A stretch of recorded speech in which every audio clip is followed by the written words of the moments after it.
4:49 na po. Magandang umaga, Rina. Magandang umaga. Diyos camera. Oo. Anong, Nasasanay na ako sa ganun, ha? dapat lang masanay ka. Yes. So, kaysa naman na hindi ka masanay, baka sabihin dalaga ka pa rin. hindi, pero ngayon, hindi pa napapalitan sa LCR yung pangalan ko. So, Rina Villamar, it will take mga 4 to 6 months daw bago. Ganun. Pero pagka naman daw hindi mo ginagamit, ano yun? Meron daw ganun? Yung hindi mo gagamitin yung affiliate. Pagka ginamit mo na yung affiliate mo, hindi ka na pwede bumalik, parang ganun. Pwede. Ganun Bawa, ginagamit, hindi mo pa siya ginagamit, okay lang. Okay Pag lang. ginamit mo na, hindi mo na pwedeng ganihin. Oo, tsaka option ng babae yun kung gusto nila na straight na kunyari Rina camera lang. O option. kaya hyphenated yung kanilang surname, diba? Ay, sabagay, pagka naman, halimbawa may classmate ka dati, hindi ka ma-recognize pagka-camera lang, di ba? Oo, diba? Tama ka dyan. Sige po, magandang umaga, araw na po ng Huwebes, at 9 ng Pebrero 2017. Sa ngalan po ni Kuya Daniel Razon, ako po si Jun Suriao. At ako naman, si Rina Villamar Capra. Narito na po ang mga humahataw na balita. Mahigit 700 pamilya nawala ng tirahan sa sunog sa Malabon kagabi. Isa namang bodega ng plastic kitchenware sa Pasay nasunog din, 5 sugatan. Pangulong Rodrigo Duterte dumipensa sa puna ni Colombia ex-President Cesar Gaviria sa war on drugs ng pamahalaan. Drug problem sa Pilipinas at Colombia magkaiba ayon sa punong ehekutibo. Mga krimen na nasa ilalim ng death penalty reimposition bill na pagkasunduang bawasan ng Kamara. House Speaker Pantaleon Alvarez handang alisin sa leadership post ang mga tutol sa panukala. Libreng pabahay para sa mahigit 200,000 may hirap na biktima ng bagyong Yolanda. Ipagkakaloob ng pamahalaan. 2 bagong lane ng Laguna Lake Highway o C6 Dyke Road maaari nang magamit ngayong araw. Biyahe ng mga motorista mula sa Taytay Rizal hanggang Bikutan, inaasahang mababawasan ng kalahating oras. Malacanang Kamao, kailangang patumbahin ng 2 beses ang BOC Transformers upang makapasok sa finals ng UNTV Cup Season 5. Sa detalye po ng mga balita, bubuksan na sa mga motorista ngayong araw ang 2 bagong lane sa Laguna Lake Highway na dati ay tinatawag na C6 Dyke Road. Narito ang hataw na balita ni Leslie Longbowen. Simula ngayong araw ay maaari ng daanan ng mga motorista ang Phase 1 ng Laguna Lake Highway o ang dating tinatawag na C6 Dyke Road. Ayon sa Department of Public Works and Highways, 2 bagong lane ang kanilang bubuksan mula na Pindan hanggang Manuel L. Quezon sa Taguig City. Mag-open kami ng traffic na 800 meters, yung cemented road 2 lanes as per request ng DP. Sa pamamagitan nito, inaasahang luluwag ang trapiko sa EDSA at C5. Mas magiging mabilis rin umano ang biyahe ng mga motorista mula Taytay Rizal hanggang sa Bikutan na tinatayang aabutin na lamang ng 30 minuto mula sa kasalukuyang 1 oras. Ayon sa DPWH, may kabuuang 10.7 kilometers ang road project na ito na popondohan ng mahigit sa 1 bilyong piso. Nakapaloob dito ang widening sa 2 tulay, pagpapatatag sa asphalt road, paglalagay ng 2-meter wide planting strips at 3-meter bike lane. Kapag nakumpleto, ito ang magiging kauna-unahang highway sa Metro Manila na may built-in na bike lane. Pero pa mga seat piles, yung malalalim dyan. Hindi lalagay lang to protect yung mga vehicles na may mahuhulog sa mga concreting. Para baka may mahulog, prevent ng mga disgrasya. Sa ngayon, mahigit 1 kilometro pa ng kalsada ang hindi natatapos sa proyekto na target makumpleto ngayong December 2017. Leslie Longbowen, UNTV News and Rescue, Philippines. Tuloy na sa 1 linggo ang pagbabawal sa mga pampasaherong jeep na dumadaan sa bahagi ng EDSA Guadalupe upang maibsan ang mabigat na trapiko sa EDSA. Narito ang hataw na balita ni Joanne Nano. Simula Sa Lunes, February 13 ay hindi napapayagan ng Metropolitan Manila Development Authority na dumaan sa EDSA Guadalupe ang lahat ng mga pampasaherong jeep na patungong Pateros, C5 Market at Bonifacio Global City sa Taguig. Layo na naturang hakbang na maibsan na mabigat na trapiko sa lugar at mapabilis ang oras ng biyahe ng mga motoristang dumaraan sa EDSA. Ipinatawag ng MMDA at ng mga opisyal ng Barangay Guadalupe Nuevo ang ilang transport groups, tricycle operators, market vendors at mga negosyante na maaapektuhan ng traffic scheme. Tinalakay sa pulong ang mga panuntunan at polisiya na nakapaloob sa naturang regulasyon upang tiyakin na magiging maayos ang pagpapatupad ng bagong sistema. Kompleto na yung advisory po natin doon na isasara na nga yung EDSA sa mga dumadaang pampasaherong jeep. Pero ang private vehicles, madadaanin naman doon para makabawas tayo ng traffic sa EDSA. Batay sa plano, ang lahat ng mga pampasaherong jeep sa may bahagi ng Magsaysay Street ay hindi na pahihintulutang lumabas ng EDSA. Sa halip, daraan ang mga ito sa P. Burgos Street at kakanan palabas ng P. Victor Street. Pabor naman ng mga transport groups sa patakarang ito, subalit nakiusap sa MMDA na dapat tiyaking maayos at maluwag ang mga alternatibong ruta na ilalaan para sa kanila. Kaugnay naman ito, mas paiigtingin naman ng MMDA ang kanilang mga clearing at anti-illegal parking operations sa lugar, lalo't maraming sidewalk vendor ang nakapwesto sa Guadalupe. Nasa higit 100 mga tauhan ng MMDA ang magtutulong-tulong upang maisaayos at maialis ang lahat ng mga nakasasagabal sa rutang daraanan ng mga jeep. Ang lahat ng mga lalabag sa kautosang ito ay mahaharap sa reklamong disregarding traffic signs na may multang 500 piso. Bagaman maliit na bahagi lamang ng kalsada ang masasakop ng bagong patakaran, kumpiyansa naman ang MMDA na malaki ang maitutulong nito upang mapaluwag ang trapiko sa EDSA. Kung pagpapasin mo, maliit na part lang kasi yun eh. Diba? Siguro mga 100 meters lang yun eh. Pero ang laki ng epekto noon doon sa impeding the flow of traffic kasi once na may jeep na nakabalandra doon, kakapababa at puno sa baba, naapektuhan yung mainstream namin. So inaasahan namin na kahit papaano, yung area ng Guadalupe, mababawasan yung traffic congestion. Joan Nano, UNTV News and Rescue, Makati City. Ipatutupad na bukas ang pisong dagdag pasahe sa mga pampasaherong jeep. Ayon sa advisory na inilabas ng Land Transportation, Franchising and Regulatory Board o LTFRB, ipatutupad ang fare hike sa National Capital Region sa Region 3 at 4. Paalala naman ng ahensya sa mga jeepney operator na dapat na magpasil sa mga kanilang sasakyan ng notice ng provisional fare increase sa bahaging makikita ng mga pasahero.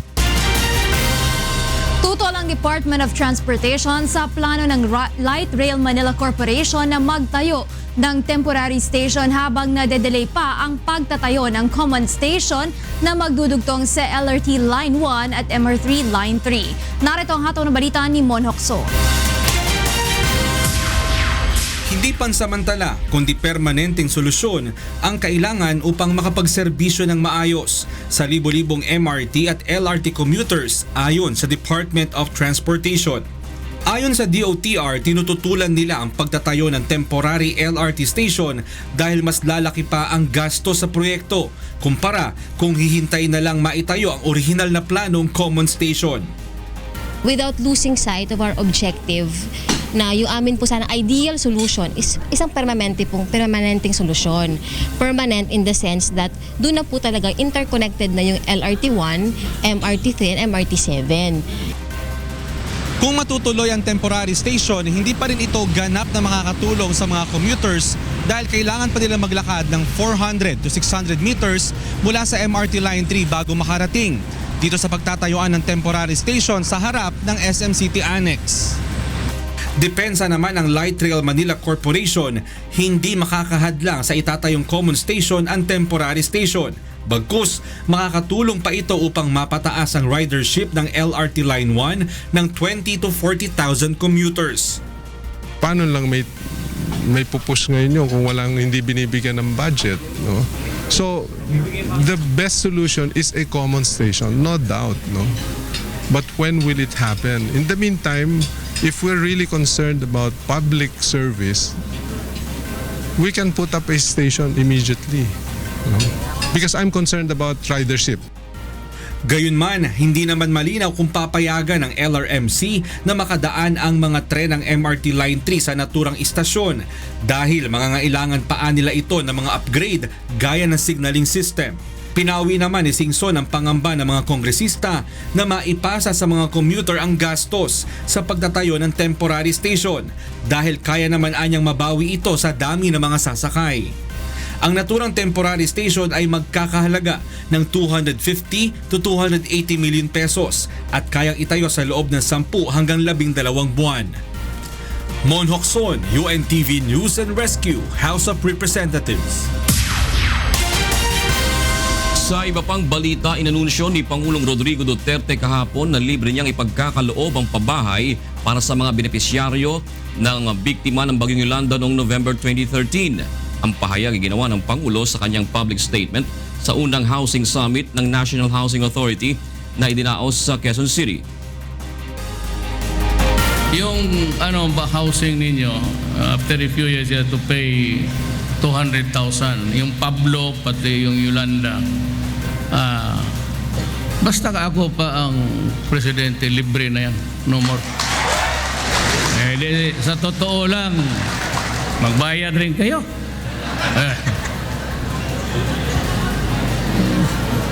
Libre na lang yan kasi wala naman talaga magbayad.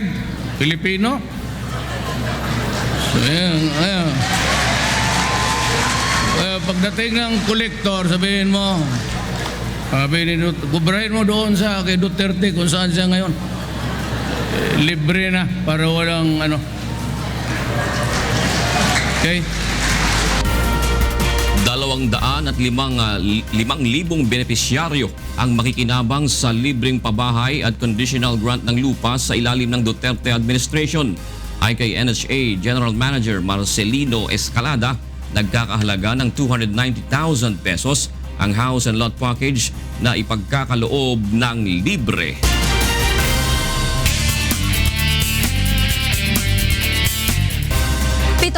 At 50 pamilya ang nawalan ng tahanan matapos masunog ang isang residential area sa Malabon City kagabi. May hataw na balita si Maki Libradilla live. Yes, Maki, go ahead. Yes, Rina, itinaas hanggang Task Force Bravo ang nangyaring sunog dito sa Dulong Hernandez Street, Barangay Katmon dito sa Malabon City kagabi.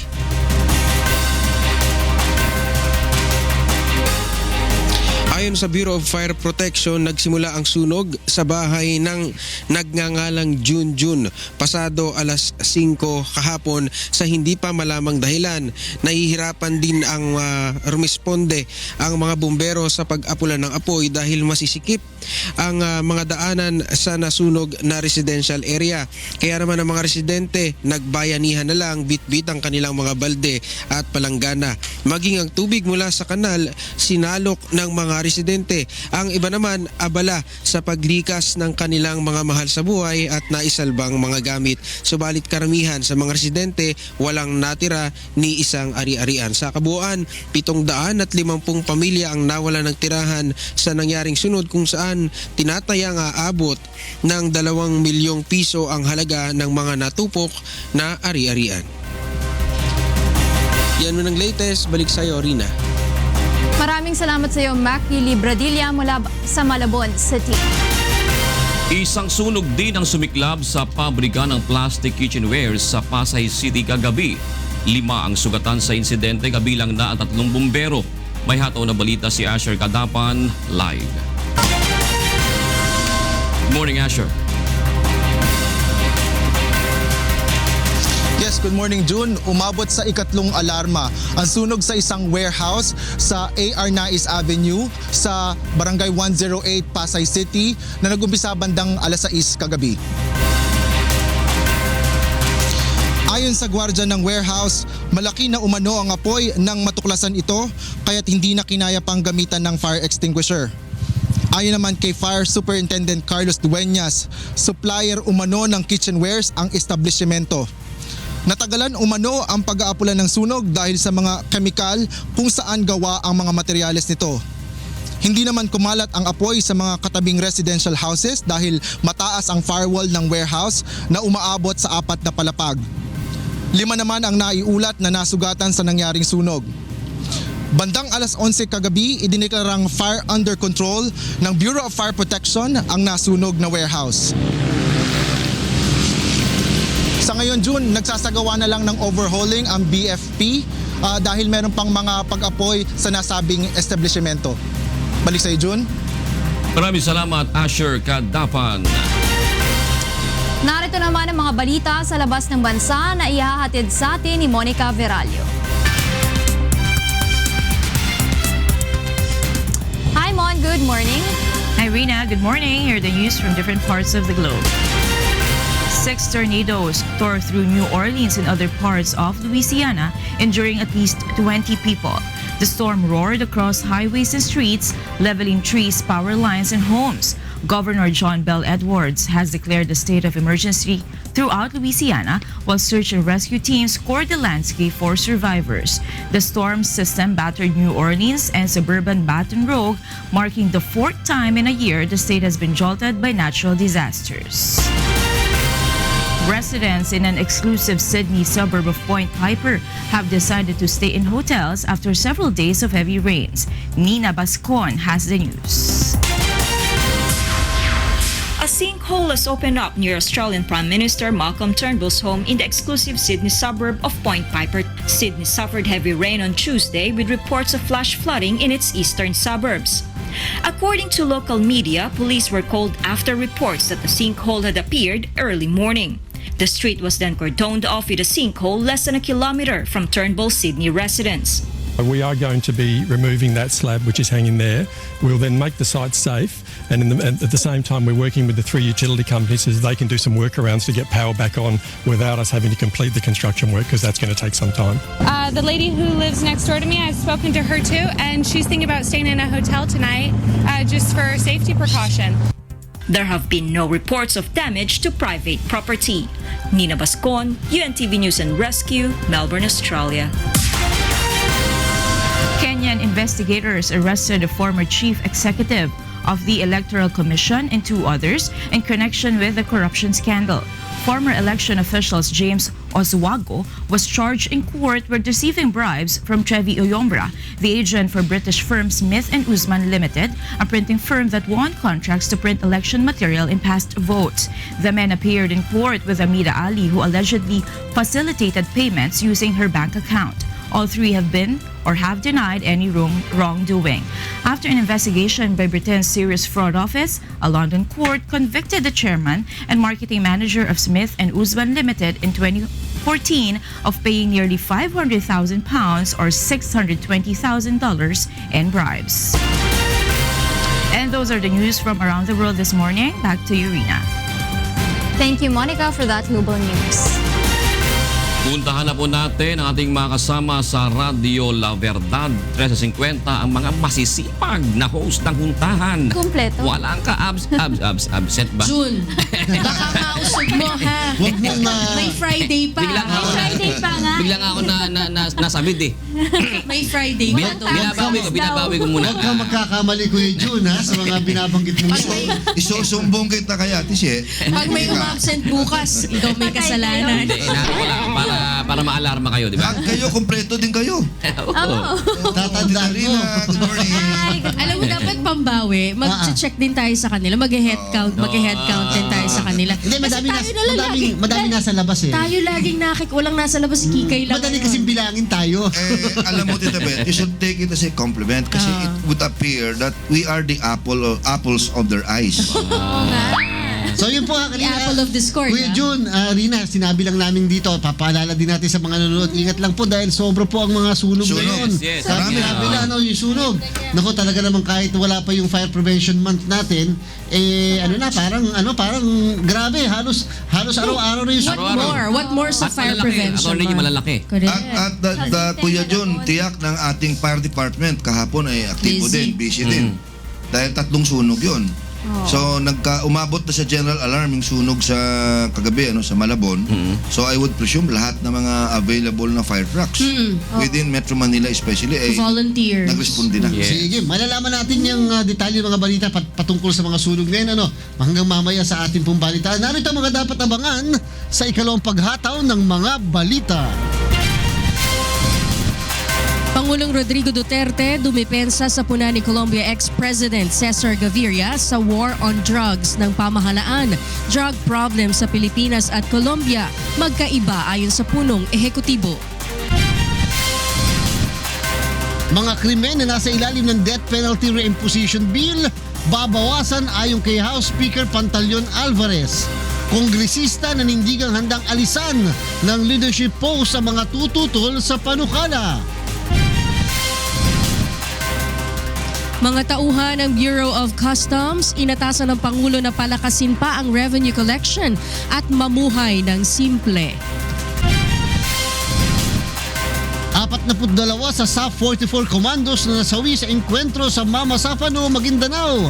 Pagkakalooban na rin ng medalya ng kagitingan.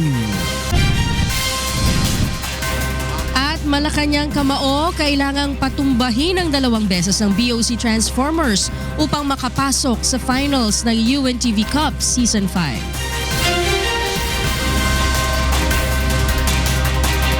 Sa detalye po ng mga balita, tinulungan ng UNTV News and Rescue Team ang 2 lalaking sakay ng motorsiklo matapos bumangga sa likurang bahagi ng taxi sa EDSA North Avenue, Quezon City kaninang madaling araw.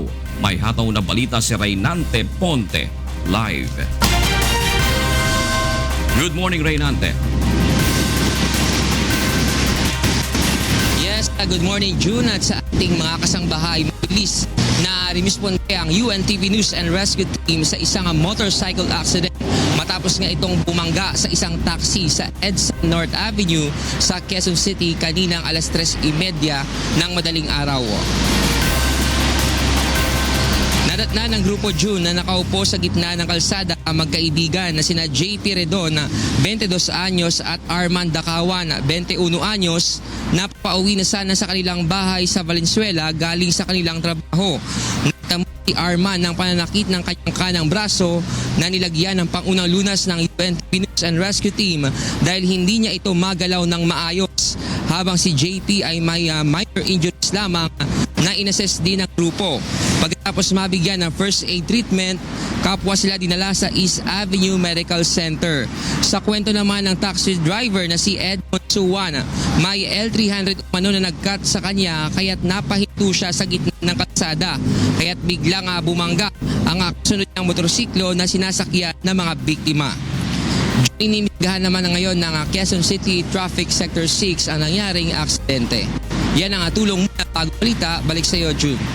Maraming salamat, Reynante Ponte, nag-uulat mula sa Quezon City. Inatasan ni Pangulong Rodrigo Duterte ang Bureau of Customs na palakasin pa ang kanilang revenue collection kasabay ng pagbibigay ng payo sa mga ito na mamuhay ng simple. Narito ang hataw na balita ni Aiko Miguel. Pinangunahan ni Pangulong Rodrigo Duterte ang pagdiriwang ng ika-115 anibersaryo ng Bureau of Customs sa Maynila kahapon. Binati nito ang ahensya sa accomplishments nito sa loob ng 7 buwang panunungkulan sa ilalim ng kanyang administrasyon. Ayon sa punong ehekutibo, malaking bagay na sa kauna-unahang pagkakataon sa loob ng 2 taon ay nahigitan nito ang target collection. Mas mataas ng 12% ang November 2016 revenue collection ng ahensya kaysa sa 34.45 billion target collection. Senyales anya ito ng pagbabago sa loob ng ahensya. To the combined efforts of its leadership, its employees, the private sector, and the Filipino people, I am hopeful that the Bureau of Customs will no longer be tagged as among the most corrupt agencies in the coming years. Inatasan ng Pangulo ang BOC na mas palakasin pa ang revenue collection nito upang makatulong sa pamahalaan na makabili ng mga kagamitan para sa counterinsurgency at terorismo. That's the bigger problem. I would need money to buy the equipments and the things that I would need to keep this country in order. Nagbiro naman si Pangulong Rodrigo Duterte na tataasan ang sweldo ng mga kawani ng ahensya, ngunit pinayuhan ang mga ito na mamuhay ng simple. At maybe I will raise your salary to maybe 1 million per month. It's okay na. 1 million each. Okay na yan. But that would be for I am the 16th president. That will be the duty now of the 25th president to implement my promise.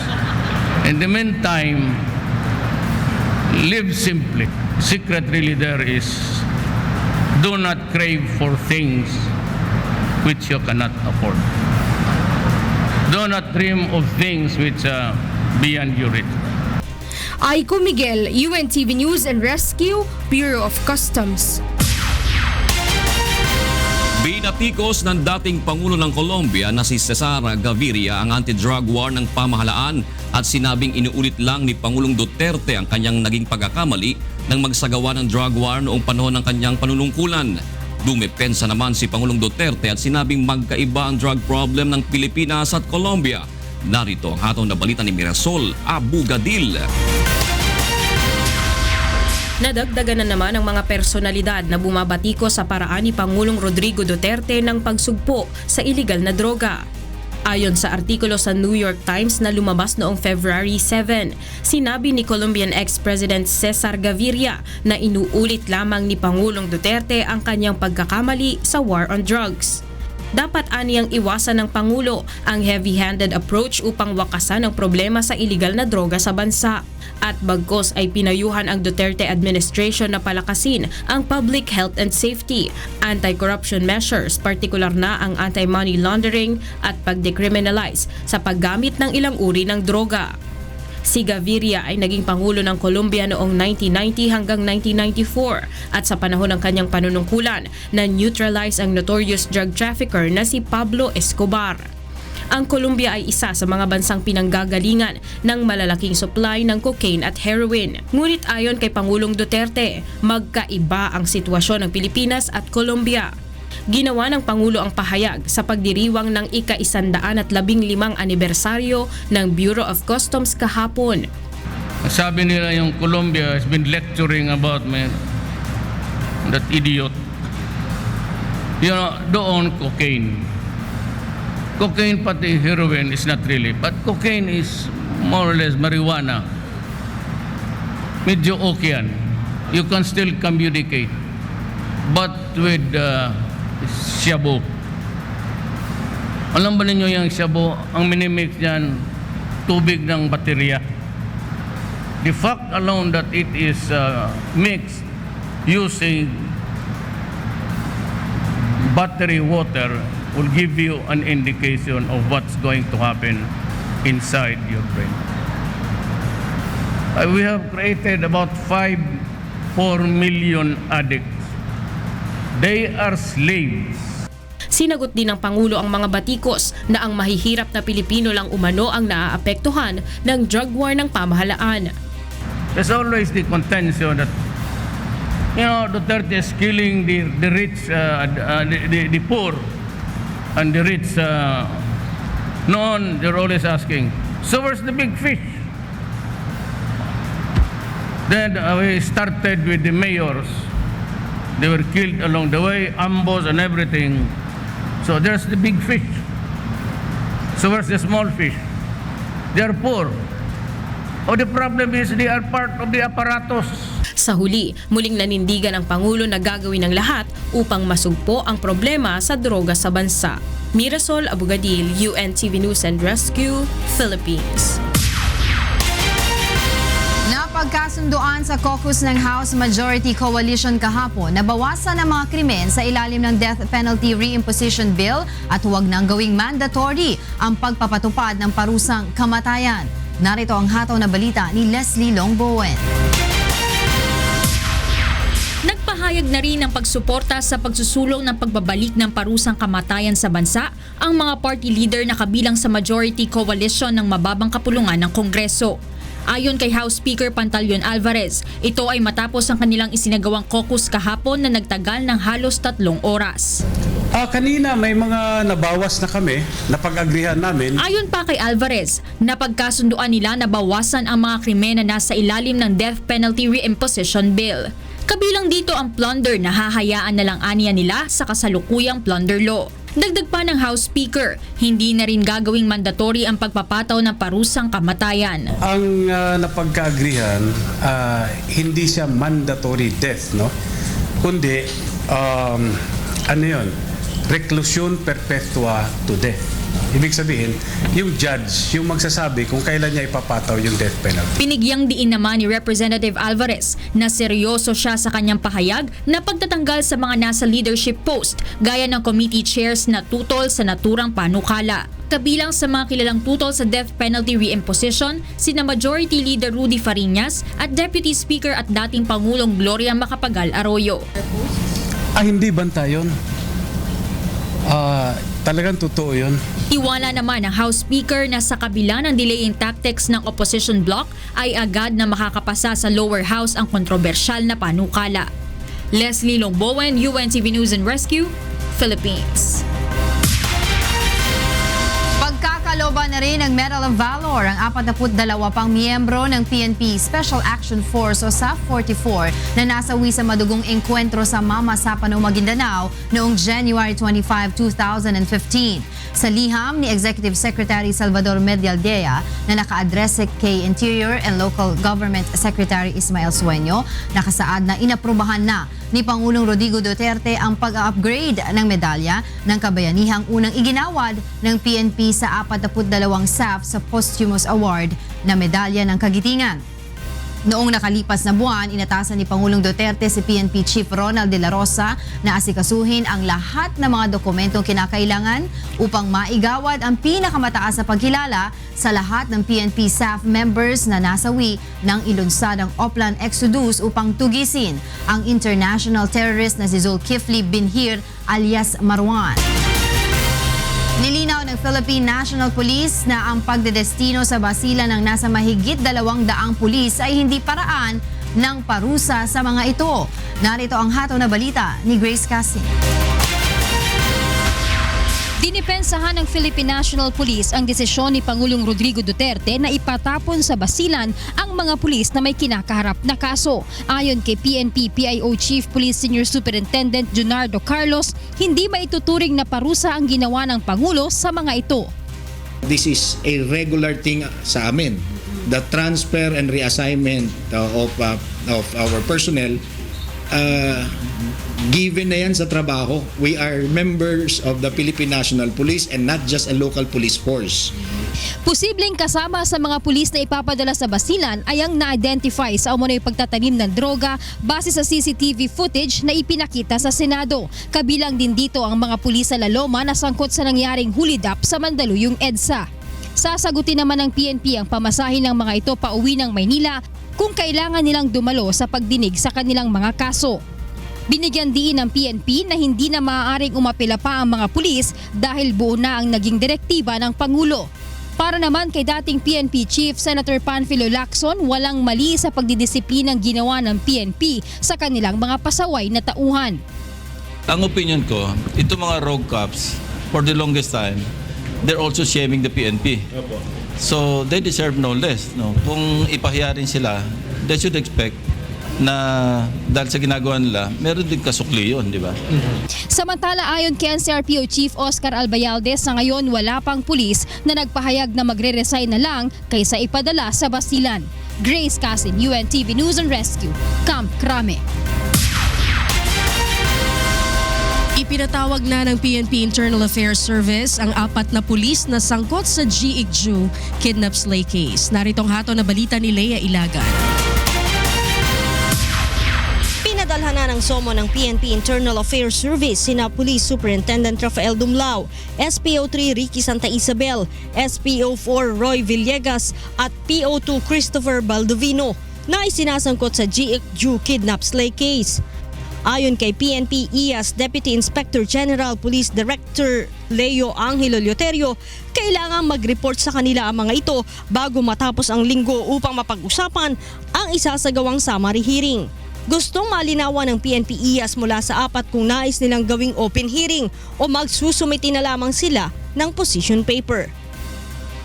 Base sa batas, 90 days ang itinakda upang dinggin ang isang kaso sa pamamagitan ng open hearing. Subalit mapapabilis aniya ito ng 28 days kung makikipagtulungan lahat ng akusado. Subalit mas magiging mabilis ang proseso kung magsusumiti na lamang ang mga ito ng position paper. The summons have already been served last February 1 upon the instruction of the Inspector General, informing them about that they're being charged and they're being called for summary hearing for grave misconduct resulting from violations of the revised penal code ng murder, kidnapping, and extortion. Samantala, kinumpirma din ni Leoterio na itinaas na sa grave misconduct ang kaso ni Police Superintendent Rafael Dumlao sa IAS mula sa dating simple neglect of duty. Ito'y matapos aniyang maisumite ni SPO4 Roy Villegas ang kanyang affidavit na direktang nagdadawit kay Dumlao sa kaso. Because of that, meron ng direct link na establish. Hence, elevated na yung kanyang hindi na lang siya simple command responsibility as the supervisor of or the direct supervisor of SPO3 Santa Isabel, but now he is now deemed as a principal doon sa nangyaring krimen against G.I.G.U.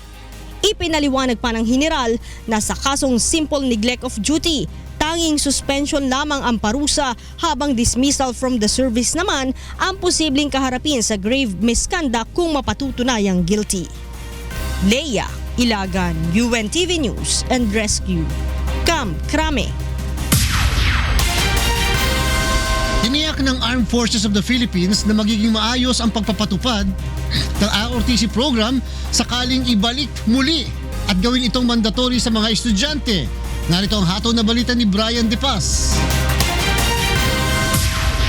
Hindi napapayagan ng Armed Forces of the Philippines na magkaroon ng hazing at mahaluan ng katiwalian ang Reserve Officers Training Corps o ROTC sakaling matuloy ang pagbabalik nito at gawing mandatory para sa grades 11 at 12 students.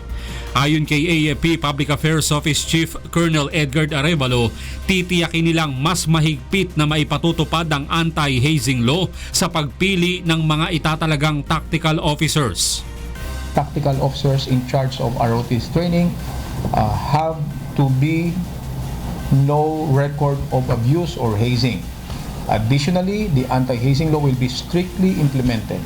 The DND and the AFP will make sure that the tactical officers assigned to the ROTC do not have records of corruption.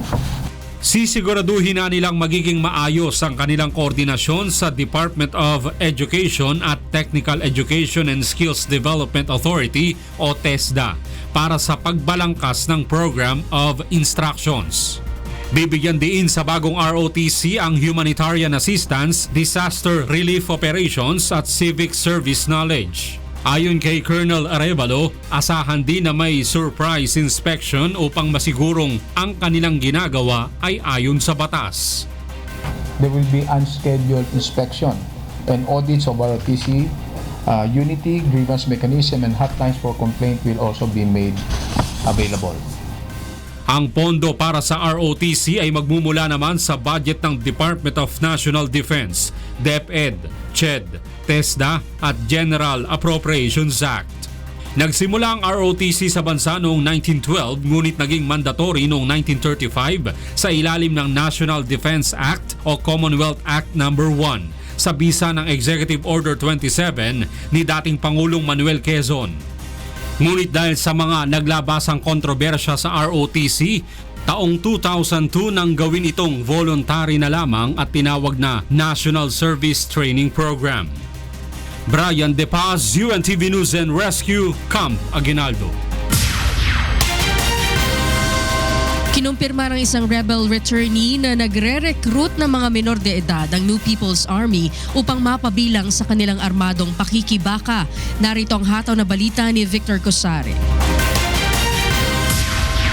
7 buwang naging miyembro ng New People's Army ang 31 anyos na si Ka Juni, isang lumad na nakatira sa Davao Oriental. Nagpasya siyang umalis sa grupo at sumuko sa pamahalaan dahil natuklasan niyang hindi totoo ang mga ipinangako ng NPA. Hindi na ako kaya dito sa bukid. Masigig lakaw na kada mamrag kulang-kulang may kuan dito supply na. So may mga livelihood assistance na ibigay sa kanya yung gobyerno. Ipa-process pa namin yan. 2 beses nang nasabak sa engkwentro si Ka Juni bilang kasapi ng Front 15 ng New People's Army na nag-ooperate sa Davao Oriental at Caraga Region. Kasama din sana siya sa grupo ng NPA na nakasagupa ng mga sundalo sa Manay, Davao Oriental noong February 1, subalit sumuko na siya sa pamahalaan. Sa tala ng 10th Infantry Division, 7 rebelding NPA na ang sumuko sa Davao Region mula nang itigil ang usapang pangkapayapaan sa Communist Party of the Philippines. At batay sa nakuhang impormasyon mula sa mga ito, nasa 1,000 ang bagong miyembro ngayon ng NPA matapos umanong samantalahin ang 6 na buwang peace talks ng pamahalaan at CPP. Kinumpirma naman ni Ka Juni na kabilang sa mga nire-recruit ng NPA ay mga menor de edad upang sumama sa kanilang armadong pakikipagbaka. Nasa naay 15, naay 16, napoy katong 12, pero murag masakit ang punto nga bata. So mao na dapat nga dili yung tatoy kuyo. Hinihikayat naman ito ang mga dati niyang kasamahan na kumalas na rin at magbalik loob sa pamahalaan. Na diri ang tinuod nga gobyerno, wala diha. Sugod sa paggawas nako murag na makakita nako ka kanang kuan hayag. Ay dito sa bukid kay permi man tong ngit-ngit nga makawanan.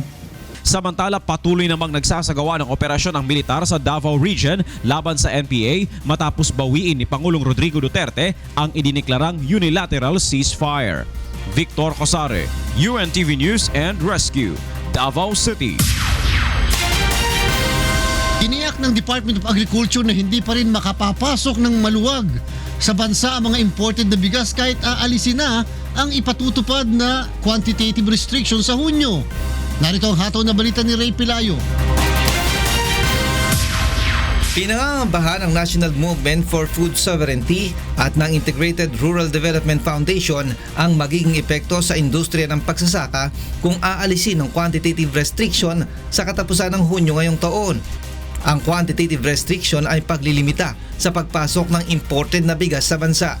Ang Pilipinas ay isa sa mga signatory ng kasunduan sa World Trade Organization o WTO noong 1995 na layuning mapaluwag ang pagpasok ng mga kalakal sa mga miyembrong bansa. Subalit nabigyan ng 10 taong special treatment ang Pilipinas para magkaroon ng quantitative restriction sa bigas na napalawig pa noong 2005, 2012 at 2014. Ayon sa grupo, posibleng agad bumagsak ng 3 piso kada kilo ang presyo ng palay na katumbas ng 18,000 pesos kada hektarya ang pagkalugi sa kita ng mga magsasaka. Siyempre ang magsasaka mawawalang gana ng pagsasaka. Lalong babagsak ang produksyon. Gusto sana ng Department of Agriculture na mapalawig pa uli ng 2 taon ang QR, subalit ayon kay Secretary Manny Piñol, kailangan magawa ang request 2 taon bago ito ma-expire. Sa kabila nito, kumpiyansa si Piñol na hindi pa rin makapapasok sa bansa ang malalaking bulto ng imported rice dahil kailangan munang amyendahan ng tariff code. Even if officially the QR will end by June 30, there cannot be an unregulated entry of imported rice until such time the tariff code is ended. Sa ngayon ay bumubuo na ng mga programa ang DA upang maihanda ang mga magsasaka at mapababa ang gasto sa produksyon ng palay katulad ng panukalang pautang sa mga magsasaka at mangingisda. Kung papasa ito ay magkakaroon ng 100 bilyong pisong pondo para sa production loan kung saan maaaring makautang ang isang farmer ng hanggang 25,000 piso kada hektarya. Maaari itong magamit sa pagbili ng binhi, abono at iba pang kailangan para mapataas ang produksyon ng palay. Ray Pilayo, UNTV News and Rescue, Quezon City. Para naman sa mga balita sa labas ng bansa, narito si Rina Villamor Camara. Rina, good morning. Hi Angela, good morning, and here are the latest news from different parts of the world. Over 1,000 Greek contract firefighters have demonstrated in Athens over job security fears due to austerity. Some 2,000 firefighters were to be given permanency, while another 2,000 were to have their seasonal contracts renewed in the coming days. But they are now at risk due to reforms in public sector hiring under the country's bailout program. Discussions between Athens and its creditors on the country's bailout obligations have dragged on for months as disagreements persist over fiscal issues and labor reforms. Meanwhile, health officials in Brazil have increased the production of the yellow fever vaccine. Carlos Miranda has the news. Brasil luta contra o pior surto de febre amarela já registrado, o qual já teve 180 casos desde o início de dezembro e 65 mortes, de acordo com o governo. Mais de 89 suspeitas de mortes e 751 possíveis casos da doença estão sendo investigados, significando que o número pode aumentar, disse o ministro da Saúde na segunda-feira. Esse foi o pior surto desde que as estatísticas começaram em 1980, e muito pior do que o surto mais grave anterior a esse, em 2000, o qual teve 40 mortes e 85 casos confirmados. A chamada para que as pessoas fossem vacinadas em 9 dos 26 estados do Brasil fez com que os centros de saúde pública esgotassem as vacinas no início do ano, levando os funcionários do Instituto Fiocruz, no Rio de Janeiro, a exigirem que postos de vacinação fossem localizados no intuito de evitar o pânico. 9 de dezembro e até agora são 21 milhões e 300 mil doses de vacina distribuídas. Hoje, a estratégia do Ministério da Saúde está em concentrar principalmente onde você tem um maior número de casos de febre amarela, que são as regiões fronteiriças com as florestas, onde você tem um maior número de casos. O ministro da Saúde diz que a maioria dos casos foram no estado do Sudeste, Minas Gerais, onde 56 pessoas morreram. Outras 6 morreram em Espírito Santo e 3 no estado de São Paulo. A febre amarela é uma doença viral encontrada em áreas tropicais da África e das Américas, que afetam principalmente humanos e macacos, e é transmitida pelo mesmo tipo de mosquito que propaga a dengue e o Zika vírus. O Brasil nunca conseguiu erradicar totalmente a febre amarela rural, mas não tinha registrado casos da doença em áreas urbanas desde 1942. Isso aconselha os visitantes do exterior a se vacinarem contra a febre amarela. Carlos Miranda, UNTV Notícias e Resgate, São Paulo, Brasil. In other news, more than 500 members of a family have gathered in Zhengzhou, China to take part in a family photo session.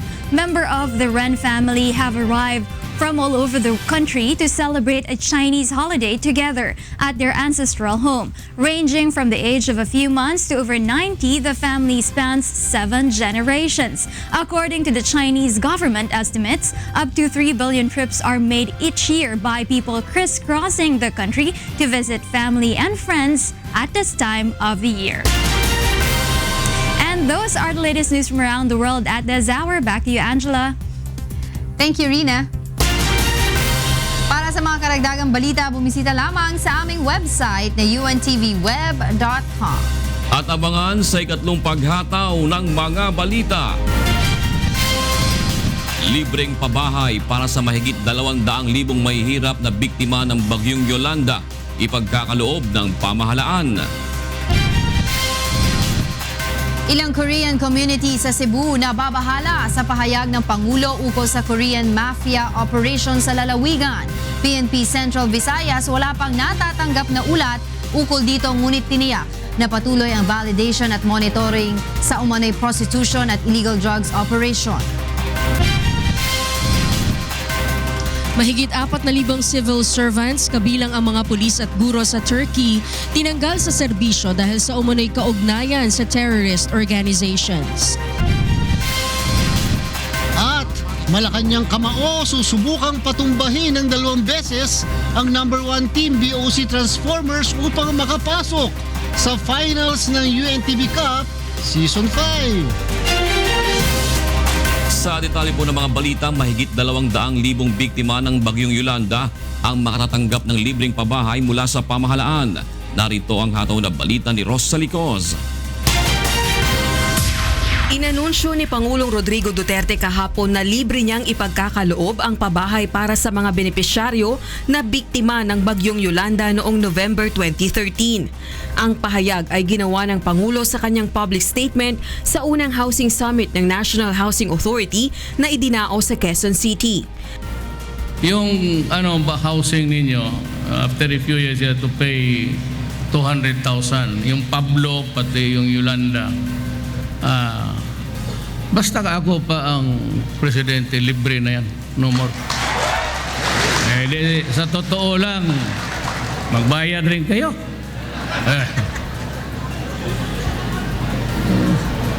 Libre na lang yan kasi wala naman talaga magbayad. Pilipino. So, ayan. Pagdating ng kolektor, sabihin mo, kubrahin mo doon sa kay Duterte kung saan siya ngayon. Libre na para walang Okay? 205,000 benepisyaryo ang makikinabang sa libreng pabahay at conditional grant ng lupa sa ilalim ng Duterte administration. Ayon kay NHA General Manager Marcelino Escalada, nagkakahalaga ng 290,000 pesos ang house and lot package na ipagkakaloob ng libre. Ngunit mayroon namang kondisyon sa ipagkakaloob na lupain. The grant for the house is free. The grant for the land will be usufruct so that people will not be able to sell it, dispose it, or make it as a collateral for future financial requirements. Meaning, it will be still owned by government. Ang kabuang halaga ng housing projects na nasa 50 bilyong piso ay manggagaling sa pondo ng gobyerno. Sa kasalukuyan, 131,000 ang ongoing Yolanda projects at nai-award na ang mga proyekto. Lahat naman ng Yolanda projects na na-bid out noong nakalipas na taon ay kinakailangang matapos ng December 2017. Samantalang ang mga na-bid out noong January 2017 ay kinakailangang matapos ng December 2018. 2 taon ang pataan para matapos ang mga proyekto. Samantala, na-turn over din ni Pangulong Duterte ang certificates of awards sa 105 NHA housing beneficiaries. Ang iba sa mga recipient ay dating mga informal settler na naninirahan sa danger zone sa Metro Manila, samantalang ang iba naman ay calamity victims. Rosa Licoz, UNTV News and Rescue, Quezon City. Wala pang natatanggap na ulat ang Philippine National Police Central Visayas kaugnay sa umunoy iligal na operasyon ng Korean Mafia sa Cebu. Gayunpaman patuloy ang validation at monitoring ng pulisya hinggil dito. Narito ang hataw na balita ni Gladys Suabi. So we now know the problem. But I've always heard from all intelligence sources that in Cebu, with due respect to the South Korean government, silang umahawak ng droga, prostitution, gano'n. If you ask any Cebu or you go to Cebu for an investigative journalism, you'll find out. Cebu is the hardest hit dyan sa Ikinababahala ng mga Cebuano ang naging pahayag na ito ni Pangulong Rodrigo Duterte noong Sabado, kung saan sinabi ng Pangulo na nasa Cebu ang pinakamalakas na presensya ng sinasabing Korean Mafia. Nag-ugat ang isyu sa kaso ng Korean businessman na si Ji Ik-ju na dinukot at pinatay sa loob ng Camp Crame. Ilang kawani ng PNP ang itinuturing na sangkot sa krimen na ang mastermind umano ay ang Korean Mafia. Dahil dito nangangamba ang ilang Korean community sa Cebu sa seguridad ng kanilang mamamayan na naninirahan sa lalawigan. It's very concerned about this. If it does, it will be affect to the mutual relationship between Philippines and Korea. I'm very concerned about this. Sinabi naman ni PNP Central Visayas Director Police Chief Superintendent Noli Talino na wala pa silang natatanggap na ulat kaugnay sa prostitution at illegal drugs operation ng Korean Mafia sa lalawigan. Ngunit patuloy naman ang kanilang isinasagawang monitoring kaugnay dito. The operation of Korean Mafia in Cebu is for validation, and right now we are still monitoring and validating if there is an operation of Korean Mafia in Cebu. But from among the law enforcement agencies, so far we haven't monitored any operation. We are talking about operation. Nilinaw naman ni Police Attaché at Consul Lee Yong-sang ng Consulate of the Republic of Korea sa Cebu na paisa-isa lamang na miyembro ng Korean Mafia ang nagtutungo sa Cebu at hindi isang grupo. But they just came individually and then work individually. And then so we cannot say that they are Korean Mafia. Just is a member of Korean Mafia and then according it's just a Korean gangster. Gayunpaman, tiniyak naman ng PNP Region 7 na mas paiigtingin pa ang ipinatutupad na seguridad sa lalawigan. Simula noong taong 2014, tinatayang 20 fugitive Koreans na ang naipadeport ng Central Visayas. Gladys Tuwabi, UNTV News and Rescue, Cebu. Mga balita naman sa iba't ibang panig ng bansa ang ihatid sa atin ni Victor Cosare para sa ating Balitang Prom Day. Maayong buntag, Victor. Maayong buntag June, maayong buntag kang Kuya Daniel. Ani ang dugang pang mga balita nga gitutukan sa atong mga provincial correspondents sa nagalain-laing bahin sa nasod. 8 ka mga empleyado sa Bacolod City Hall ang gitangtang sa serbisyo hupan mapamatud-an ang mga kasong grave misconduct o gross neglect of duty bato kanila may kalabutan sa pagpalit og mga office furniture. Ani ang report nila Lane Moreno. Formal nga ginserbi kagapon sa Department of Interior and Local Government ang dismissal order sang 8 ka empleyado sa Bacolod City Hall. Ang mga ini amo ang nagligad nga Secretary to the Mayor kag Bids and Awards Committee Chair Goldwyn Nifras, City Budget Officer Luz Vimedat Reyes kag Department of Public Service Head Nelson Cedilio. Kaupod ang City Engineer, City Accountant, 2 ka empleyado sang City Engineers kag head sa Bids and Awards Committee Secretariat. Napamatud-an nga guilty ang 8 ka empleyado sa kaso nga grave misconduct kag gross neglect bangod sa maanumalya nga pagbakal sa mga kagamitan sa opisina. Matandaan nga sa atong 2008, gin-award sa Bacolod City Government ang procurement sang furnitures kag fixtures sa Comfa Corporation sa balor nga halos 50 milyones maski hindi ini qualified sa bidding. Suno sa DILG, mahimo makabalik sa serbisyo ang 8 kung makakuha sila sa temporary restraining order halin sa korte o madismiss ang ilang kaso. Kung ma-issuehan sang TRO, it's possible nga makabalik sila, no? But then they have to go back to the ombudsman again, no, para sa inang TRO, and then sila na dito sa babaw ang nagka-conference, and then we will just wait for any order from our office for them to be reinstated. Sa subong nakapending ang motion for reconsideration sang 8 sa Court of Appeals sa Cebu. Nakakuha naman sa TRO si Bacolod City Mayor Evilio Lunardia nga kaupod man sa ginpasakaan sang kaso. Samtang temporaryo naman nga ginilisan ang bakante nga posesyon sang mga ini. I had to because when that order came, but when the ombudsman said nga executory, so although personally we don't agree with that, we followed. Okay, wala naman kami memo. Lane Moreno, UNTV Balita kag Rescue, Bacolod City. Usa ka gatos ka mga drug surrenderers sa Nueva Ecija ang gitugyan na sa Provincial Police Office ngadto sa Mega Drug Treatment and Rehabilitation Center sa Fort Magsaysay. Si Danny Munar sa balita. Mahigit 28,000 drug dependents ang sumuko sa Oplan Tukang ng Philippine National Police sa Nueva Ecija mula noong July 2016. Batay sa evaluation ng Department of Health, 100 sa mga ito ang itinuturing na chronic o nasa malala ng kalagayan dahil sa pagkalulong sa illegal na droga at kinakailangan agad na malunasan. Kaya naman kasabay ng launching ceremony ng Project Usad sa Palayan City, Nueva Ecija, formal nang itinurn over ng Provincial Police ang mga ito sa Mega Drug Treatment and Rehabilitation Center sa Fort Ramon, Magsaysay upang sumailalim sa rehabilitasyon. Ang iba namang drug surrenderers na hindi pa gaanong lulong sa illegal drugs ay kasalukuyang sumasailalim sa drug rehabilitation sa Bahay Pag-asa o Reformation Center na itinayo sa iba't ibang bayan ng lalawigan. Dadaan din ang mga ito sa livelihood trainings at seminars upang matulungan silang makahanap ng regular na pagkakakitaan na makakatulong sa kanilang pagbabagong buhay.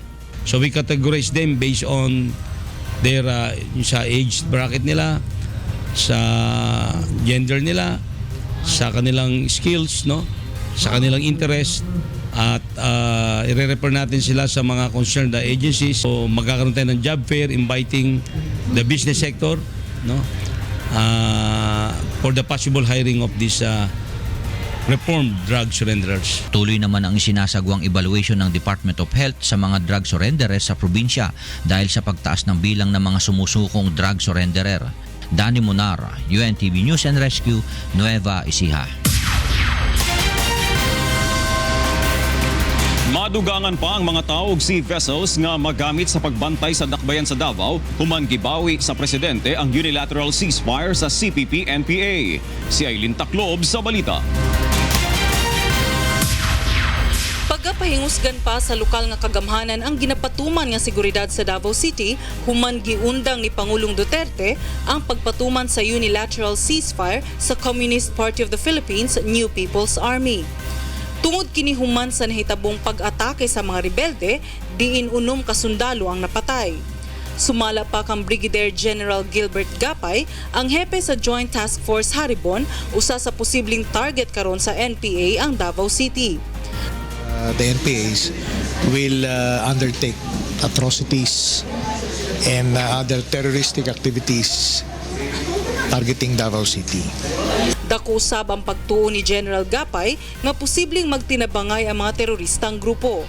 Bisag lahi ang ilang mga pangalan, halos parehas ra ang ilang mga pamaagi sa pag-atake o pagdaot sa kahapsay sa nasod. Kauban na ang pagpamomba, pagpanghadlok, pagpandakop ug pagpatay maskin sa mga sibilyan. As one, the AKP in Sarangani, the Musayaf in Sulibasilan, BIFF in Maguindanao, and in a multi-group which struck us last September of last year. So these are the four main groups who are uniting as one.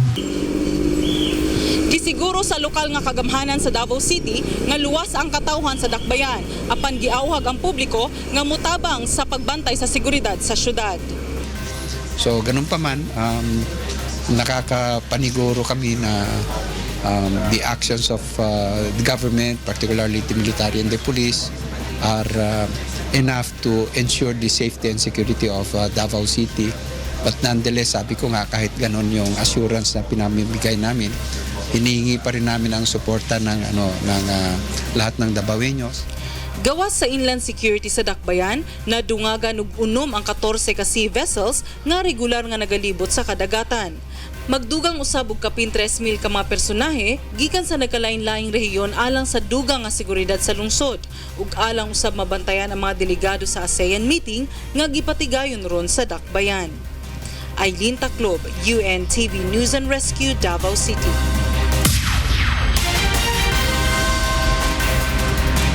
Og kana ang kinatibukan sa itong mga balitang prom di karong buntag. Gikan diriya sa Davao City, balik diya sa kauluhan, June. Victor, nagsasuggest pag daw nag-opening ka, ngingiti ka daw.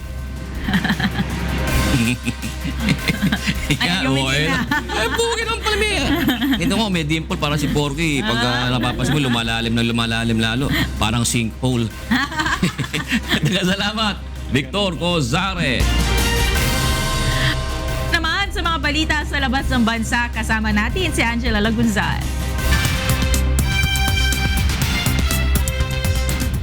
Yes, Angel.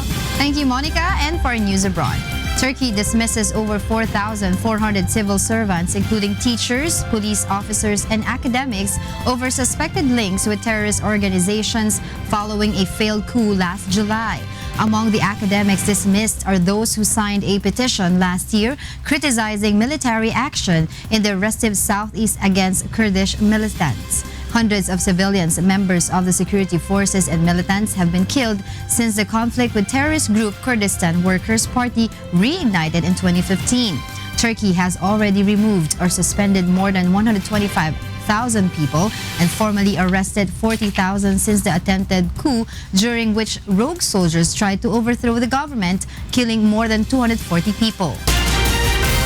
Bolivian President Evo Morales says he will allocate around $770,000 to combat a locust plague that has already damaged more than 1,000 hectares of crops in the Bolivian province of Santa Cruz. Authorities fear the locust could spread within a radius of 10 kilometers per day and therefore decided to fund strong pesticide efforts to defeat the said insects. Farmers and local officials are in the area to implement a contingency plan to control the pests in the affected areas. Morales says he will visit the affected area on Friday to supervise the work. According to data from Eastern Agricultural Center, the last locust invasion took place 25 years ago in the productive areas of Santa Cruz. In other news, a dream collection of vintage cars and motorcycles has been presented in Paris ahead of a Bonhams auction. Cars produced over a period ranging from the turn of the last century to the 1990s are on display. In 1981, the Grand Palais welcomed the first Paris Motor Show, and now over 100 years later, a selection of 133 vintage cars are up for grabs. Among the cars are a pre-war Aston Martin and a 1955 Mercedes-Benz. The auction will take place later today. And those are the news abroad. Back to you, Monica. Thank you, Angela. Thanks ka, ano? Nakita mo yun? Dito sa Pilipinas, sa makikita yan. Meron akong alam, pero hindi siya for auction. Pero meron akong isang Gawaan, ganun. parang restoration shop dyan sa may Kamuning. Oo. Nadadaanan mo rin ba yun? Pagka may mga tumatakas sa mga sa traffic. Oo. Kaya gagano ka. Shortcut. Huwag ka muna mag-EDSA. Labas mo sa may bandang Kamuning, labas mo dun sa may Quezon City Jail. Nadaanan mo yun. Oo, pero ang mahal ng mga vintage car Yes. na yan. So, kung sino man na makabili niyan, ako, I'm sure, aalagaan mabuti, di ba? O, ito naman, Balitang Sports tayo kasama si Rina Villamor Camara.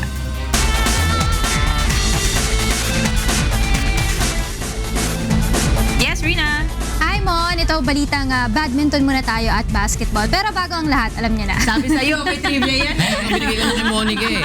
Ha? Shoot! Ano ang trivia mo sa amin, Rina? Badminton muna tayo. Siyempre, yung pinagmula ng badminton at kung ano nga yung unang tawag dito bago siya tinawag na badminton. Kasi nag-originate nga ito sa bansang India, kung saan ang tinawag nga dito ay Puna. Puna muna. Alam mo yun. Puna. P-O-O-N-A, tama ba? Yes, P-O-O-N-A. Puna ang Bakit tawag Puna? nila dito sa India. Kasi ang meaning nga na isang racket at shuttlecock yung tawag nila dito. Tapos sa bansang England naman, yung dinala ito doon, ang tinawag nila dito ay battledore and shuttlecock game.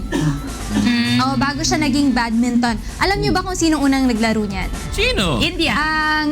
Aside from India, nung dinala na siya sa England, naging sport na talaga siya. Ayan, Duke of Beaufort.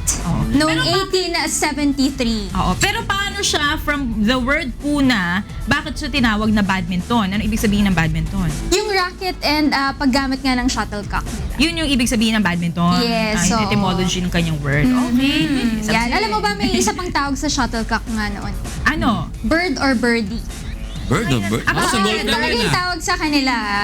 Kasi nga may feather yung kanilang mga shuttlecock, 'di ba? Kaya tinatawag nilang bird or birdie. Tas lumilipad pa ito, 'di ba? Kapag Okay. Dahil kasi Miss Trivia ko ready eh. Siyempre, baka mamaya matanong niyo na naman ako eh. Talaga naman. Alright, sige Rina, ibigay mo na ang mga balitang sports. Alright, world number 1 badminton player Lee Chong-wei ng Malaysia dismayado matapos magkaroon ng knee injury. Nadula si Lee habang nagtitraining sa bagong Academy Badminton Training Center sa Malaysia. Dahilan nito upang hindi makapaglaro ang 34-year-old na atleta sa All England Championship sa susunod na buwan. Ito sana ang pang-apat na taon na tatangkain ni Lee na makuha ang kampyonato sa torneo. Ayon pa sa atleta, posibleng senyales na rin ang pagkakaroon ng torn medial collateral ligament o MCL ng kaliwang tuhod upang magretiro na siya sa paglalaro. Desmayado naman ang coach ni Lee dahil matagal na nilang pinaghahandaan ng torneo bago ang nangyaring aksidente.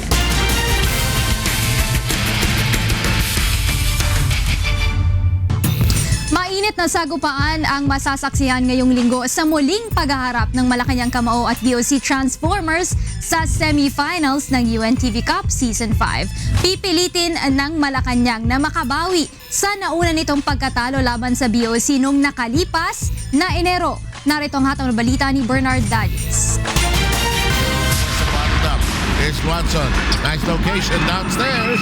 Kinakailangang 2 beses na patumbahin ng Season 3 runner-up Malacanang Kamao ang number 1 team Bureau of Customs Transformers upang makapasok sa finals ng UNTV Cup Season 5. Magsasagupa ang Malacanang at BOC sa linggo alas 3 ng hapon sa Pasig City Sports Center. Ito na ang magandang pagkakataon ng Malacanang upang makabawi sa nakapanghihinayang nilang pagkatalo sa Transformers noong January 8 kung saan lumamang ng 1 puntos ang BOC 71-70 nang maipasok ni Jerome Ejercito ang kanyang drive last 18 seconds ng ball game. Siyempre, mas excited kami. Siyempre, kalaban mo pa yung number 1 team na BOC. At the same time, excited din kami dahil gustong-gusto talaga namin bumawi dun sa team na yun. Masakit yung pagkakatalo namin na last time sa kanila. Noong nakarang linggo, tinapos na ng Malacanang ang kampanya ng AFP Cavaliers sa Season 5 at hindi na pinayagan pang maidepensa nito ang kampyonato. Tulad talaga sakripisyo, alam namin na we doubled the effort already entering this game. Siguro mas dodoblehin pa namin. Kasi itong team naman na to, ang biggest asset namin talaga yung sipag tsaka yung teamwork. Aminado ang Malacanang na mabigat na kalaban ng BOC, lalo na't pinangungunahan ito ng 4 na dating professional basketball player na sina Kenneth Duremdes, Marlo Aquino, Jerome Ejercito at Bernson Franco. Yung Big 4 nila, kasi yung Big 4 nila napapagaling yung ibang mga kasama nila So we need to, hindi naman namin masisiro yun pero gagawin lang namin yung lahat para at least ma-contain. Okay. Tapos ayun, tulong-tulong pa rin. Hindi kaya na isa yan. Para talunin mo yung BOC, it needs to be a total team effort. Hindi lang yung naglalaro sa loob, pati yung mga nasa bench. Nangako naman ang BOC na bibigyan ng magandang laban ang Malacanang. Ang Transformers na may twice the beat advantage kontra Kamao team ay porsigidong bumawi mula sa kanilang huling 2 sunod na pagkatalo. Ngayon, nakita namin yung mga mistakes namin. So, yung adjustment namin sa practice para pagdating na semis, well-prepared na kami. Samantala, nagpahayag naman ng suporta ang mga empleyado ng BOC sa kanilang team. Mabuhay! BOC Transformer Basketball Team! Go, go, go! Fight, fight, fight! And win! Bernard Dadis para sa UNTV Cup Season 5.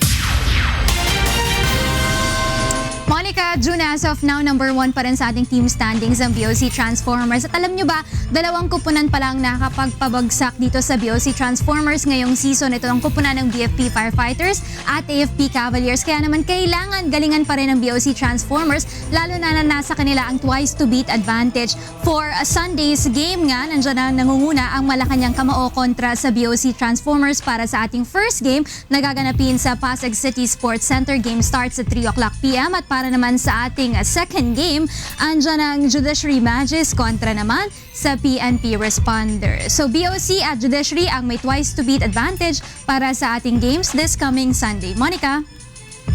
Alright, good luck sa ating mga teams dyan sa UNTV Cup. Maraming salamat sa Irina! Para sa iba pang humahataw na balita, bumisita lamang po sa aming website, ang untvweb.com. At yan po ang mga hataw na balita ngayong araw po ng Webes, February 9, 2017. Sa ngalan po ni Kuya Daniel Razon o po si Jules Riao. Ako naman si Monica Veralio. Susunod na po ang programang Bawal ang Pikon, Get It Straight with Daniel Razon.